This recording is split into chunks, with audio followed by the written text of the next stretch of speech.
दादा आल्यापासून पोटचाऱ्या कुठले गेट आणि पाणी टायमाला सुटायला, तसंच कंबळवाडीच्या मेन गेटमधून पाणी सुटलं तर 1000-1500 एकर क्षेत्र ओलिताखाली येते।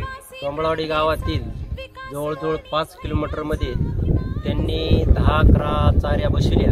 जवळजवळ त्याला 15-20 वर्षाचा कालावधी गेला। नंतर मागच्या वर्षीपासून सलग 3 रोटेशन ह्या गेटमधून एस्केपमधून पाणी बाहेर पडलंय आणि त्याचा फायदा कंबळवाडी असेल, माळंगी असेल, शिगुण असेल या तिन्ही गावांना भरपूर प्रमाणात झालं। गेटचं काम 10 वर्षामध्ये बंद होतं, सगळं बुजून टाकलेलं होतं। या चाऱ्या बंद झालेल्या होत्या। दादा आल्यापासून या खालच्या चारी उकाली, गेट चालू केलं, गेट बंद पडलेलं सगळं एकदम सुरक्षितपणे चालू झालेलं आहे। तो प्रवासी प्रगतीचा विकास आणि